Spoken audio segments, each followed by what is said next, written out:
The most common stop of a mark of a punctuations are. अब punctuation में क्या क्या और कब और कहाँ यूज़ किया जाता है। सबसे पहला होता है comma.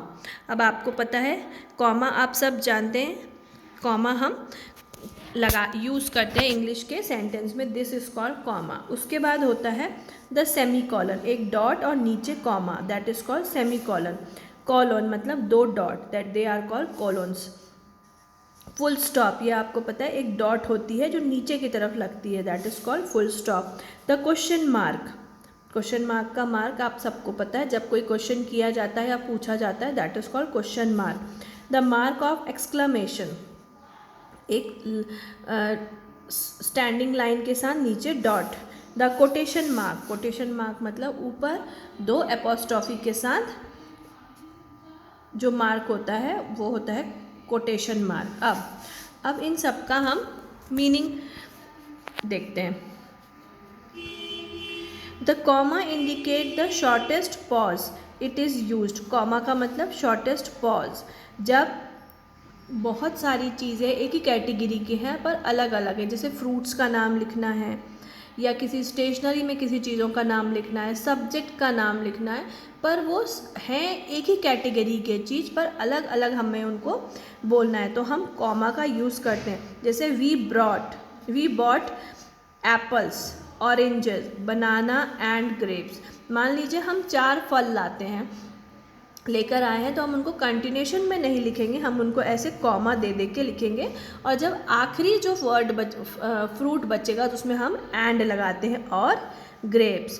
Kartik is handsome, intelligent and sincere. अब किसी की तारीफ हो रही है, ये तीनों तारीफ के ही वर्ड्स हैं, बट हम इसको अलग अलग करेंगे क्योंकि वर्ड एक ही कैटेगरी के हैं, पर उसके लिए हमने 3 वर्ड्स का यूज़ किया है।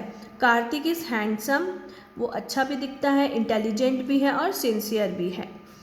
तो जब कोई चीज़ों को छोटे छोटे स्टॉप में देना है तो हम उसमें कॉमा का यूज़ करते हैं। To mark off the name of a person addressed,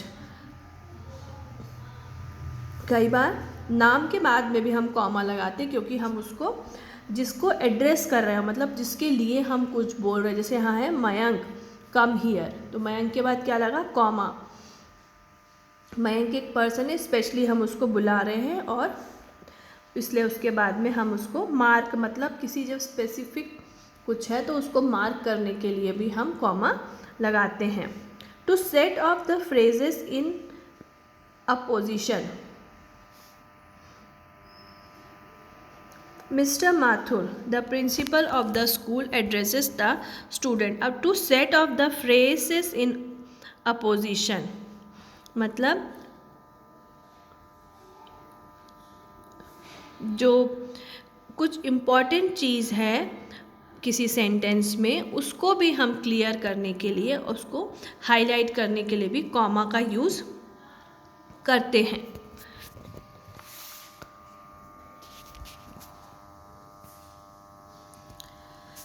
next thing, when ever a brief pause is needed, जब एक जगह के बाद हमको एक स्टॉप चाहिए होता है, पॉज का मतलब वहाँ रुकना है हमको, तो भी हम वहाँ पे कॉमा का यूज़ करते हैं। Before a speech in quotation mark, अब कोई स्पीच है, सॉरी, जो कोई कोटेशन मार्क्स हैं उसको बोलने के पहले भी हम उसमें क्या लगाते हैं, कॉमा लगाते हैं, ताकि उसको पढ़ने में वो हाईलाइट हो सके। और जैसे the teachers said to the student, teachers ने बच्चों को क्या बोला, एक कोटेशन है, work hard to get good marks, अच्छे मार्क्स अगर आपको चाहिए तो बहुत मेहनत आपको करनी पड़ेगी।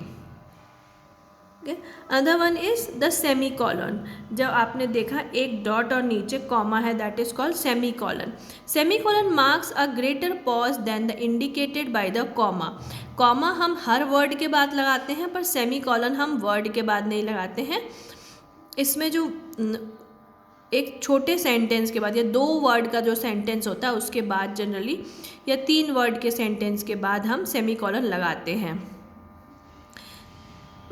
आई laughed, I sang, I danced with joy, जैसे मैं हंसा, मैंने गाना गाया और मैंने नाचा भी बहुत खुशी से। तो जैसे ये दो दो वर्ड्स के सेंटेंस हैं, तो इसके बाद देखिए इसमें सेमीकोलन लगाया गया है। We live together, we work together, we played together. मैंने आपको कहा 2 और 3 वर्ड्स के जो सेंटेंस होते हैं उसके बाद सेमीकोलन लगाया जाता है। सेम है इसमें भी, जब वो वर्ड एक जैसे हैं, किसी के बारे में कहा जा रहा है, उसको डिफ्रेंशिएट करने के लिए या उसी के बारे में अलग अलग क्वालिटी को अलग से दिखाने के लिए सेमीकोलन का यूज़ किया जाता है। अब the colon marks a greater pause than that indicates by a semicolon. अब सेमीकोलन से भी बड़ा क्या होता है? कॉलन। इधर ए कोलोन और a comma is use to mark of a direct quotation. कई बार हम जब कोटेशंस होते हैं, कोटेशंस आपको पता है किसी के द्वारा कहा गया कोई वाक्य जो कि बहुत और जिसका मीनिंग बहुत बड़ा है। Live and let other lives, जैसे जियो और जीने दो। जियो और जीने दो का क्या मतलब है कि हम भी शांति से रहें, हम किसी को परेशान ना करें और कोई हमें परेशान ना करे।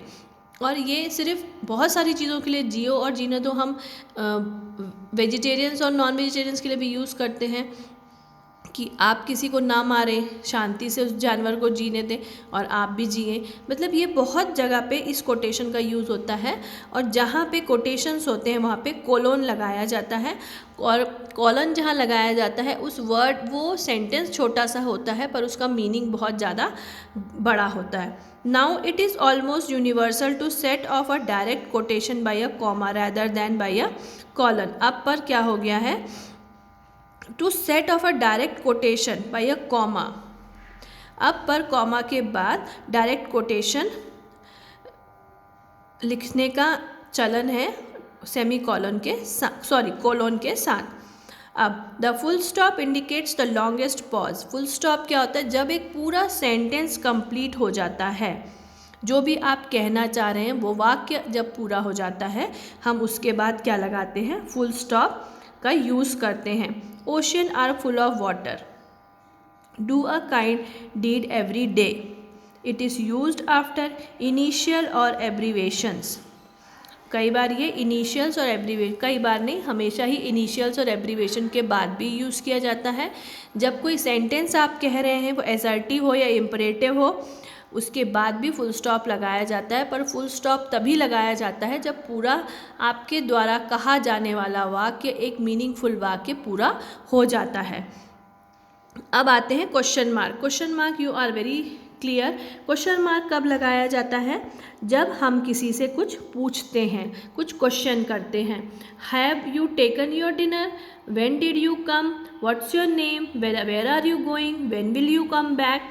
जो भी चीज़ें क्वेश्चन होती हैं, जब हम किसी से क्वेश्चन करते हैं तो क्वेश्चन मार्क लगाया जाता है। क्वेश्चन मार्क का साइन आप सबको पता है, ऐसा होता है।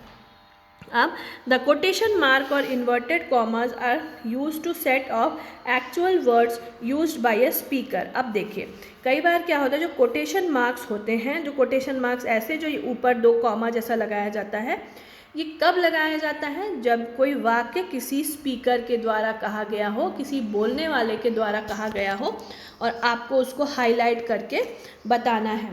Father said why do you want a रूपी। जैसे पापा ने बोला तुम्हें पैसे क्यों चाहिए, तो यहाँ पे हम कोटेशन मार्क्स का यूज़ करते हैं। कोटेशन मतलब किसी के द्वारा कहा गया कोई वाक्य, वहाँ पे हम कोटेशन मार्क का यूज़ करते हैं। अब use of a capital letter. When we read a sentence or a paragraph, we find the use of a small letter and capital letters. आपको पता है किसी भी सेंटेंस में स्मॉल लेटर और कैपिटल लेटर दोनों की ज़रूरत होती है। All the letters in the sentences are not capital or small. सारे लेटर्स ना कैपिटल होते हैं और ना ही सारे स्मॉल होते हैं। Therefore, it is very important for us to know where we should use capital letters and where we should use small. ये आपको पता होना चाहिए कि कहाँ पे कैपिटल और कहाँ पे स्मॉल लेटर का यूज़ किया जाता है। Very important things. ये सब आप लोग इसमें हमेशा मिस्टेक करते हैं, so please listen carefully and follow this instructions in your writing pattern. Every new sentence, जब भी हम कोई नया सेंटेंस बनाते हैं या शुरू करते हैं तो हमेशा उसका जो पहला अल्फ़ाबेट होता है वो कैपिटल लेटर होता है। The earth is a planet, an elephant is a large and strong animal, देखिए लिखा है एंड द कैपिटल में। Proper nouns and adjective forms from them. We live in Delhi, जब कोई प्रॉपर नाउन करते हैं और किसी की एडजेक्टिव फॉर्म किसी का यूज़ करते हैं तब भी हम उसको क्या करते हैं, उसको उस जो वर्ड का पहला अल्फ़ाबेट है उसको हम capital, Delhi, India, Indians, adjective forms, इसको हम हमेशा कैपिटल में लिखते हैं। वर्ड सच एज गॉड, आई, ओ, जब भी किसी का प्रॉपर नाउन होता है और वो किसी का एडजेक्टिव फॉर्म है तो हम हमेशा उसको कैपिटल लेटर में ही लिखते हैं। The first letter of a sentence is put within inverted commas.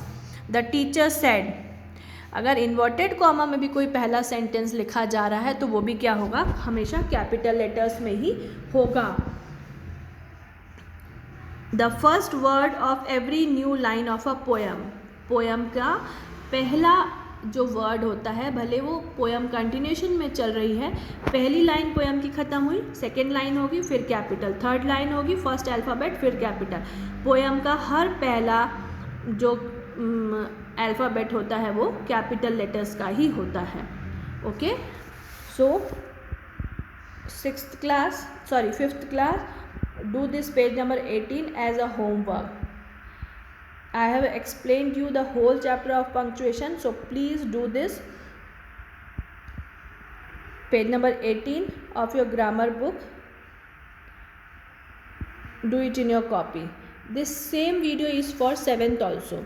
So 7th you can do your punctuation chapter which is given over here as a homework. Video is same for you but exercise are different. Okay, page number 20.